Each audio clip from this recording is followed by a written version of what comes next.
Oh, my bankbook is missing. I'm sure I put it in the back of this drawer. I thought, could it be them?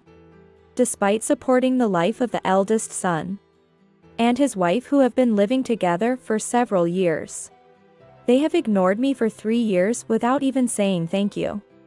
I just wanted them to show a little gratitude. But it's okay now. I will never forgive them. My name is Emily, 56 years old. I retired from my company to care for my unstable mother-in-law. Currently, I am working from home while providing care. Although I was a few years away from retirement, I couldn't leave my mother-in-law living alone, so I decided to live with her.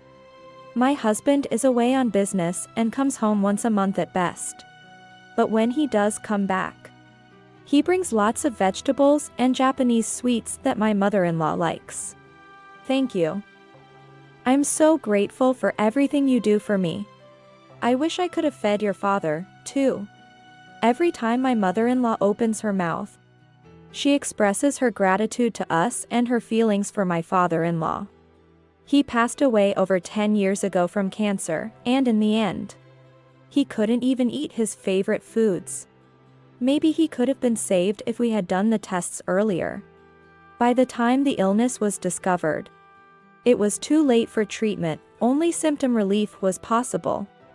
So, my mother-in-law often says she wishes she could have fed my father-in-law the delicious foods she eats. My mother-in-law's condition varies greatly from day to day. Some days she's bedridden and barely eats. And other days she's energetic and goes for a walk by herself. I'm often surprised by her unpredictable behavior, but well, as long as she enjoys her days, I'm happy to watch over her. However, there's a troublesome event for my mother-in-law and me that happens 2 or 3 times a month. It's when the eldest son and his wife from the neighborhood show up. Mom, Grandma, long time no see.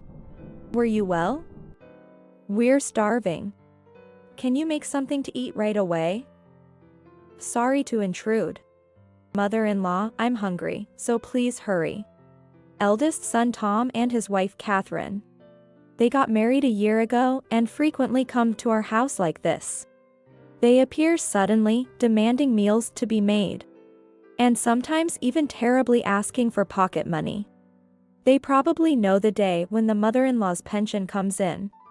Hey, Grandma. Today's the day your pension comes in, right? Sorry, but could you donate a little to us, the less fortunate? I thought, it's starting again. Every time, they don't leave until they get the money. Tom, enough is enough. What about your job? Aren't you working? Stop begging for Grandma's precious pension. Huh? What's it to you? This is between me and Grandma. Right? Isn't that right, Grandma? The gentle and timid mother-in-law can't talk back when spoken to so strongly. She ends up giving in to the persistence and goes to get her wallet, handing over $100,000. This is the routine. Her face shows she's troubled and wants to refuse, but can't say it. So, I often speak up for her, but when I do, it usually ends in a quarrel.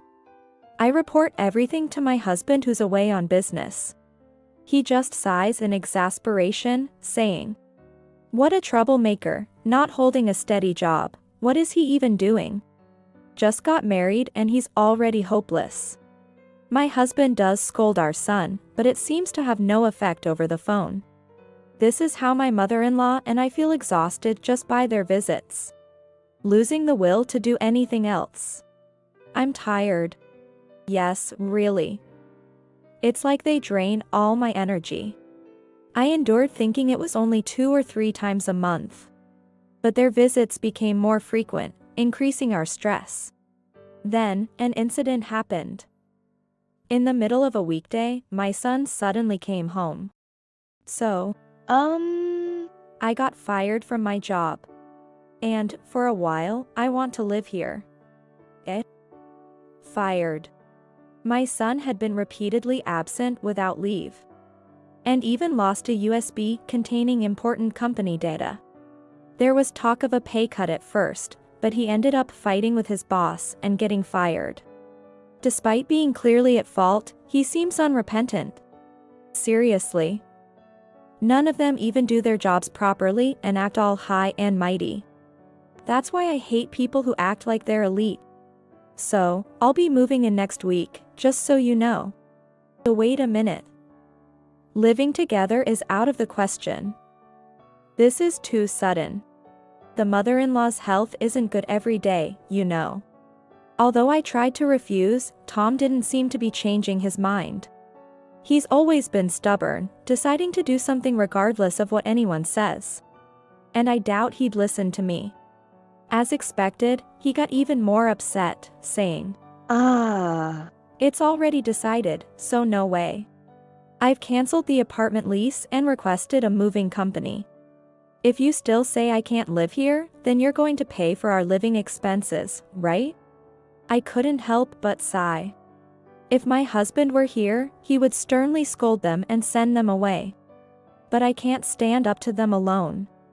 Hey, Emily, is Tom moving in here? If so, should I go to a facility? I'll be in the way, and those kids aren't even working. What are you talking about, mother-in-law? Don't worry about such things. I'll make sure Tom gets a job, and he'll be leaving soon. I feel terribly sorry for making my elderly mother-in-law worry like this. Indeed, we doted on our only son but never intended to raise him to be so unreasonable. I hate to say it, but the son I knew was kind and considerate. He clearly changed after meeting his wife, Catherine. To ease my mother-in-law's worries, I reassured her. Mother-in-law, you don't have to worry about anything. I intend to take good care of you. Repeating my explanations several times. The mother-in-law's tense face slowly relaxed, but then. The day the son and his wife moved in arrived all too soon. We had separate bedrooms, but we rearranged the rooms to share one. As she felt insecure being alone. Her desire to share a room showed how anxious she was. Soon after, my son and his wife arrived, and their behavior from the first day was appalling. Hey, Mom. We're planning to use the entire second floor for our room, that's okay, right? From today, the second floor bathroom is ours only. You guys don't come upstairs, okay? Yeah, really. We're still technically newlyweds, you know. We don't want unnecessary people coming and going, so please understand. They even moved all the stuff from my workroom on the second floor to the hallway on the same day. I was speechless, which is probably what they meant by this phrase. If I stayed silent, they would do and say whatever they wanted. Mom, the mortgage on this house is still ongoing, right? I don't plan to pay rent until I find a job. Nor do I intend to pay for groceries or utilities, so take care of it. I wasn't expecting much, but I was increasingly irritated. I see. And with this conversation, I was ignored by my son and his wife from then on. A week has passed since my son and his wife moved in, but he shows no signs of job hunting. Moreover, his wife leaves dirty dishes unwashed and doesn't do much laundry either. Additionally, every 2 weeks we have to take my mother-in-law to the clinic. But the car is always missing because they use it without asking. The car is left full of trash and low on gas, with the fuel light on, and they don't even refuel it. As a result, we have to take a taxi for the clinic visits. Despite being overwhelmed with things to do, my mother-in-law, who should be relaxing, ends up helping with the housework. Thinking this is clearly wrong, I say to my son, Tom, are you even job hunting? You can't just stay at home all the time, do something. At least clean up your dishes. But my son ignores me, even though he can hear me. He just keeps on ignoring me. He then complains to his wife, lately, I've been hearing these hallucinations, you know. Just now, I heard something about job hunting or whatever. We have a place to live and food to eat, so why work? Stupid, right? And about cleaning up, Whoever notices it should just do it. I get you. Ever since I came to this house, I've been hearing hallucinations too. And I've even seen 2 ghosts. Scary. They laugh about it. They're referring to my mother-in-law and me when they mention hallucinations and ghosts. Their utter disregard and selfishness are just appalling. But after consulting with my mother-in-law, we decided to let them be for a bit longer, believing that our chance for payback will come eventually. That's how we concluded the conversation. Like the son and his wife. My mother-in-law and I constantly talk about them when they're not around. Did I make a mistake in raising my child? I never meant to spoil him. But seeing how he turned out, I guess I did. What are you talking about? Emily, you worked hard at your job, raising a child, and doing household chores. The fault lies with Tom for not appreciating his parents' efforts. And that wife of his, honestly, she's the worst. I'd like to see her parents' faces. Being treated like this. We were not content to just sit back and take it. And start discussing how we could get them out of the house. And make them regret their actions. Since we share a bedroom, my mother-in-law and I spend from morning till night excitedly discussing this. In this situation, I might have been depressed if I were alone. But together, it feels like we can get through it. Before we knew it, nearly 3 years had passed since they moved in. Anyway, it's been 3 years since they started ignoring us. Maybe they think we're ghosts. That's true. But their savings must be running out soon, right? Indeed, they haven't paid a penny for rent or living expenses. But they must be covering their cell phone bills and dining out. I've heard they're estranged from Catherine's parents, so they're unlikely getting financial help. They might ignore us now, but surely they'll come to us for help once they run out of money.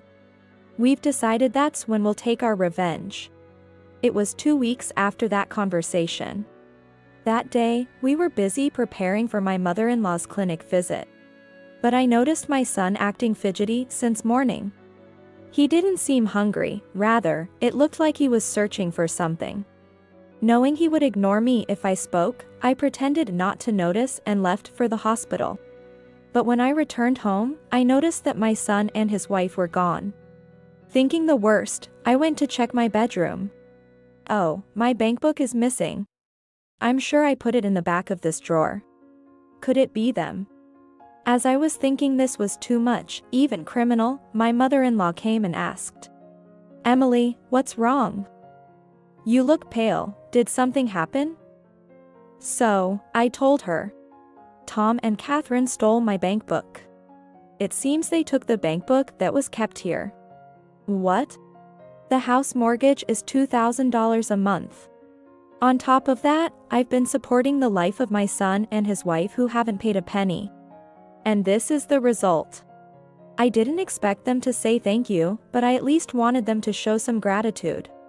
But, it's okay, now. I will never forgive them. Although the bankbook was stolen, according to my online banking, no money has been withdrawn from the account yet. I rushed to the bank to close the account. They were mistaken if they thought they could withdraw cash. With just the bankbook, without knowing the PIN and without the seal.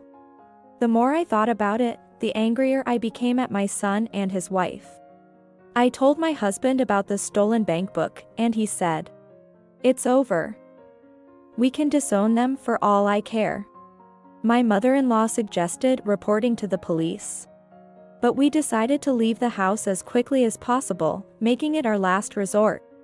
I couldn't let them run wild anymore and refused to be taken advantage of. Although I felt sorry for the sudden upheaval. We decided to stay at a hot spring inn until the problem was resolved. Mother-in-law, I'm sorry. I'll work on resolving this issue quickly, so please bear with it here for a while. Don't worry about me. Besides, I'm happy to stay at such a luxurious inn. At that moment, I resolved that once this problem was settled, I would definitely find a comfortable new home for my mother-in-law. A few days later, after completing various procedures, I finally had a moment to relax. Then, unexpectedly, I received a call much sooner than I had anticipated. Of course, the caller was my son. Hello? Mom. You haven't been home lately, are you on a trip? Grandma's not there either, so I was just wondering what happened and got worried. His voice was clearly trembling, and he sounded upset. It's odd, isn't it? He ignored me for 3 years, yet now he can talk when he's in trouble. Ho? What's the matter? This is the first time you've spoken to me in 3 years. Do you need something? By the way, I have no business with you guys. Don't say that, please. I don't understand, but we received a notice to vacate the house by the end of the month. It's our own house, so what's going on? The real estate agent, who took care of us, was outraged when he heard our story and quickly proceeded with the paperwork. I didn't expect him to send the eviction notice to my son within 2 days. Impressive. The real estate agent had acted so promptly, I decided to tell my son the truth. That house? I sold it because I thought it was no longer needed. And it seems the new buyer wants you to leave soon. What? That's... Even if you say that, we have nowhere to live. Where are you and Grandma now? We'll come there. My son and his wife still try to use us, even now. Enough is what I feel. What? Why are you crying to me now? What a pathetic man. You freeloaded for 3 years, ignoring me and Grandma. Isn't that a bit too convenient? Just so you know, I intend to cut ties with you. Your father agrees with this decision. Don't say that, please. I didn't mean it. I wanted to get along with you and Grandma. And I'm looking for a job, too. My mother-in-law and I are astonished at the lies spilling from my son's mouth. If he had shown any genuine remorse, we might have reconsidered. But he had already crossed the line by stealing the bank book. By the way, you stole my bank book from the bedroom, didn't you? What were you planning to do with it? You thought as long as you got the money, everything would be fine, right? Lying won't do you any good. No, that's not. I could tell from the other end of the phone that my son was on the verge of tears. Then, realizing my son was useless, his wife took the phone. Hey. What do you think you're doing? Kicking your son and his wife out of their house, doesn't your heart ache? Are you a demon? Just when I thought what she would say next. My daughter-in-law started hurling hysterical insults at me. She even went as far as to say, "You're just living off Grandma's pension too. You're no different from Tom." Acting all high and mighty without a job. I was so shocked that I froze for a moment with my mouth open. What? Jobless? Do you think I could pay off the mortgage of that big house if I were jobless? I've been paying $2,000 every month. And, for your information, I'm not jobless. I felt it was pointless to tell her the truth. Essentially, her not realizing this just shows her level of unawareness. In reality, I'm earning about $5,000 a month from my remote work. But of course, I see no need to tell these two. Well, if they had seen the contents of the bank book, they would probably have figured it out. But I had to say this much to her clearly. Hey, Catherine. You're jobless too, yet you always wear branded items. Where did you get those? I think the one acting strange here is you. Huh? I suspect, but can't confirm, that she's in debt, always carrying new designer bags and wallets. Even my son, before being fired, worked at a decent company and earned a fair salary. It seems like she's the one who ruined everything. Anyway, I have no intention of prying into your private affairs. But if you're in debt, you'd better deal with it quickly before things get out of hand. Also, please leave that house as soon as possible. I'll take my leave now. Though I had more to say, I decided to let them face their impending doom on their own. After hanging up, I ignored all the apology emails from my son. My husband, who had also been contacted, dismissed them with even colder words than I did. We've been ignored until now, but it's our turn to ignore them. They should thoroughly enjoy their hellish lives. A few months later, I heard that the couple had moved out of the house into a shabby apartment. Catherine had accumulated a significant amount of debt. My son tried to initiate a divorce, but they decided to repay the debt together since it was also in his name. With both of them jobless, they cannot repay and are now busy working while being chased by debt collectors. Their hellish life continues, but they should try their best to overcome it. As for me, I'm currently considering a house to live in with my mother-in-law. My husband is likely to return from his business trip soon, so we're planning to live together in a comfortable house, enjoying a peaceful and happy life.